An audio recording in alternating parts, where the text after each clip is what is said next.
Welcome to the Cyber Kumite. This is Tim Wainwright and Chris Salerno. Our episode today, Three Best Controls. Our sponsor today, we are brought to you by MITRE Mail, the only platform certified by the consortium of private equity investors to block every single MITRE attack technique. That's MITRE Mail. Chris? We've got a real kumite here, and we're going to debate, as Tim mentioned, the top three security controls. Here's some parameters. You can assume ideal operating conditions.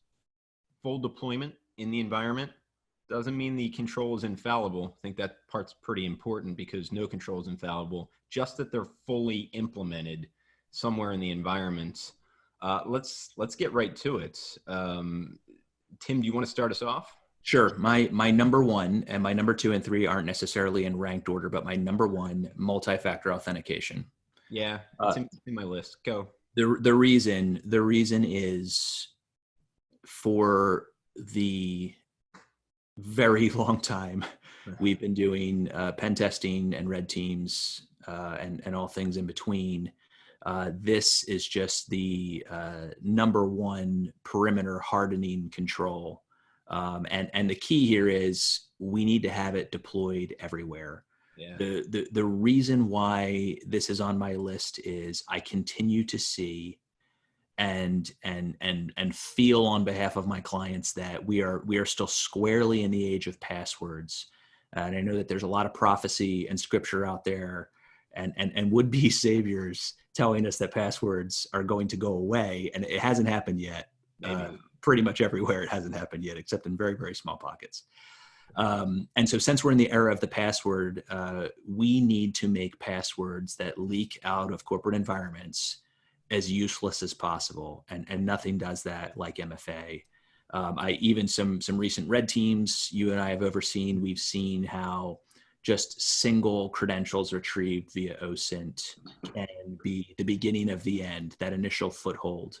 Yeah. That just spells the ultimate compromise of internal network of obtaining flags. It starts small and it snowballs, and MFA simply does that heavy lifting of making those credentials less useful. What's your first? Well, it would be fun if we had access to, and I'm sure I don't, but like really old reports. When's the first time we recommended MFA? It's been like 15 years and we're still recommending this control, and people still don't have it implemented.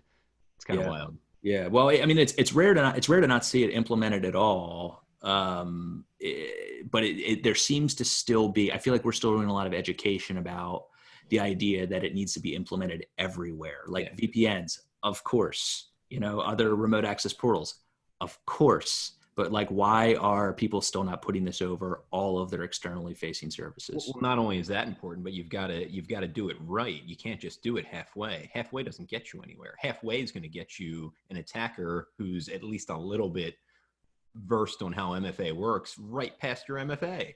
You can do it through registration bypass. You can attack Exchange Web Services. You can attack with tools like Modlishka, which is free and open source to anybody. If you're not even, some MFA portals aren't MFA'd themselves. You can use a username and password to just log in and add a new iPhone or a new Android, and then all of a sudden you're in. So there's lots of ways to do it wrong still, and I think that's part of why this control is so important. So, Chris, some of the things that you named there, some of the current attacks against MFA. If you're trying to shore up against those, does it matter what type of MFA you're using, or do you see more effectiveness with hard tokens, SMS, push? Can you use any of these to prevent against those, or what does it look like? I mean, look, we're going to tell everyone not to use SMS. People still are. It's still a completely fine control. Just recognize that the SIM swapping attacks are out there. The best way to do it is via push.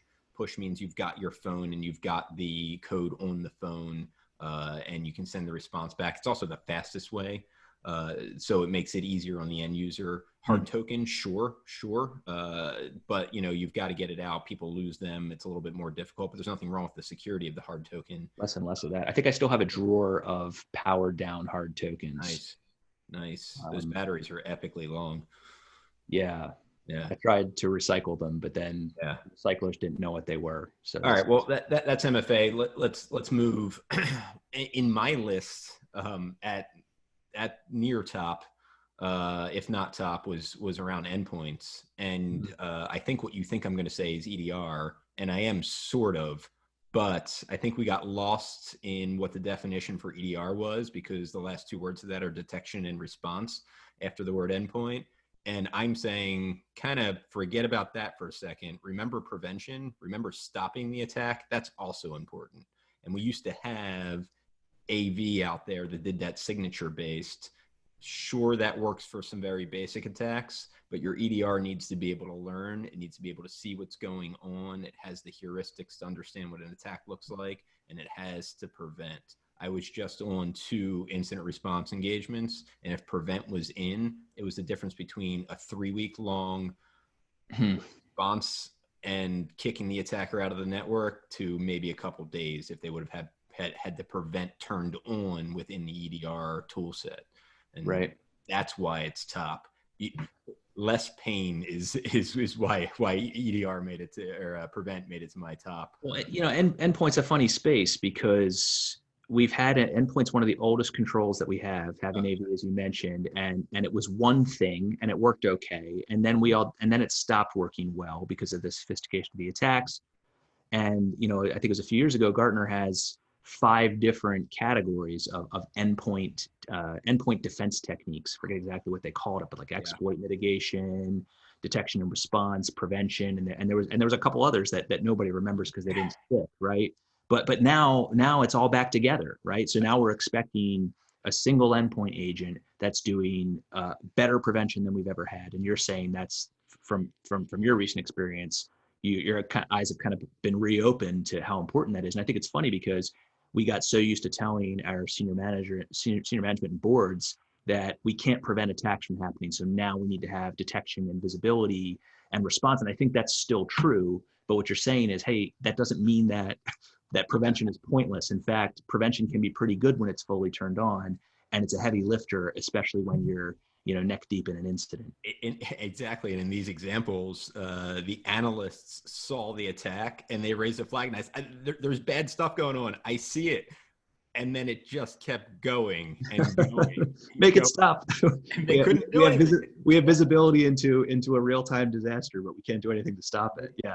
They just watched the dumpster fire get higher, and that was pretty much it. And then they had to eventually enable prevent, and that stopped it from propagating. And that's what you want to do. So don't forget about it. I get it. Good perspective. It's funny. It sounds old school at first, but it's grounded in ransomware fights, which everybody's concerned with. Once it leaks in, it's gonna spread around. You need prevention at that point. Visibility helps.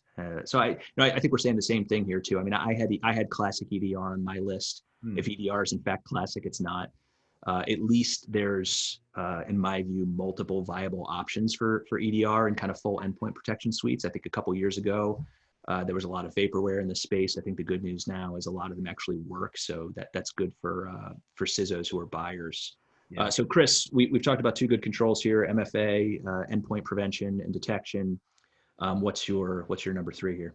I think we're gonna start the Kumite here, at least the real one. Mine is asset inventory. You're a fool. There you have it. Yeah. First punch. All right. So defend it. Why asset inventory? If you can't see your assets, how are you going to protect them with your controls? Now, maybe you can't get to 100% of your assets, maybe, but there are tools in your environment that can give you way better visibility into what your assets are than probably what you think they can be used for. Easy example, NAC, network access control. If you've got it, and great if you do, you're probably using it to block external devices from coming into your network and potentially infecting other things, or otherwise an attacker is using it. But it can also be used to know what's already on the network and get a good inventory from it and see how that inventory changes. And if you're able to use that inventory to deploy your defensive security tools like Prevent and other EDR tools, use it. Don't try so hard to get 100%, but use asset inventory to lock down close to 100% of your assets. All right. So here's why I don't agree with you. I'm not saying you shouldn't try to do asset management. but it's not in my top 3. And it's not in my top 3. In fact, I don't even know if it's in my top 10. Whoa. Yes. Whoa. Because you can, and look at our parameters, you can deploy it, but when have you ever seen a well-maintained asset inventory? That's point 1. So you get it done. Does it stay healthy? Does it stay accurate? Just because you're bad at it doesn't mean you Point, shouldn't do it. but okay, point 2, tell me you've seen someone be good at it. Point 3, tell me it's actually security's job to do that. Maybe not. I don't think it is. I think security consumes an asset database, assesses risk on it, and advises on the risky assets. But to your and point, my other reason why it's not in my top 3 is I've seen a lot of environments that have struggled with asset inventory, but that still maintain pretty reasonable, in fact, sometimes very good security. So to me, it's one of these things that a lot of organizations say, we got to do this, we got to do this. And usually it's their auditor's fault because it's an easy one to point at and say, oh, you're not doing asset inventory. You should have been doing this 15 years ago. Yeah, well, no, like hardly anybody's ever been doing it well for the past 15 years. So let's pick a different tactic. To me, it's the wrong thing to go after. And I also think that in the endpoint space that we were just talking about, good endpoint tools have some awareness of the things around them. So if you know about an asset and you're able to get an endpoint agent on it, that's your visibility. And to me, it's a given. There's always going to be a certain percentage of the environment that we don't know about. So yes. So stop telling IT to do it. The tool you just mentioned to discover the assets is a security tool. Network access control is a security tool. Security tools need to do this. Yeah, I agree. IT hasn't done this well for a long time. Why not give it to security and actually get a decent asset inventory and start protecting your stuff? Like I said, to me, it's proven to be a failed tactic. I'm not saying don't do it because you can't be 100% accurate. I don't believe that about any security. In fact, it drives me nuts when people say, "Oh, well, we're never going to do this perfectly, so let's not start." Exactly. That's my cue for jump kick. Cue jump kick when I hear that. So right, it's not what I'm saying. It's just not in my top 3 because I don't think you need that to really reasonably secure an environment. All right, give me your third. All right, so mine is email malware gateway. So that includes a malware sandboxing, and it includes scanning for malicious links, malicious files. And the reason for this is I'm thinking, first of all, I want to be as far left possible in the kill chain when I'm trying to prevent attacks from entering my environment in the first place. But every environment, small to large, defense industrial base to financial services to retail to healthcare to telecom to anything else, has email, and it's the number 1 attack vector for pretty much everyone. So why not focus on the front door there and have a strong control that's going to reduce the number of attacks that come into my environment? Doesn't mean none will come in. Again, not 100%, but I want as little nuisance as possible, and I want as advanced analysis on those attachments before they hit any of my desktops. It is a basic control, and when you think about mail gateway, you think about the basics. But in what we look for from that type of tool now, does it offer more advanced stuff that you need to enable always? Like, is it past just the blocking of what it sees? Does it need to do sandboxing? Is that a requirement now for a mail gateway? Does it need to do link URL rewriting? Is that requirement, or is that just basic? Is that in every mail gateway we see? I think it does. But before we take this any further, one more word from our sponsor, MITRE Mail. MITRE Mail answers the question: are we compliant with MITRE ATT&CK yet? With MITRE Mail's screaming hot dashboard in 13 shades of your choice of green or blue, you will simply dazzle the C-suite and checkbox MITRE ATT&CK framework once and for all. Yeah. Chris, you were talking about some of the features of Malware Gateway, which is one of my top controls. Does it include sandboxing? Does it include URL rewriting?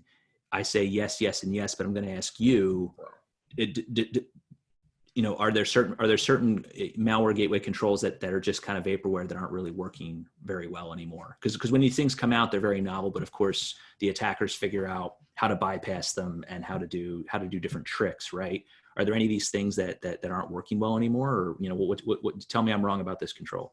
I think things are working okay, but take link URL rewriting. So you rewrite the link. So what?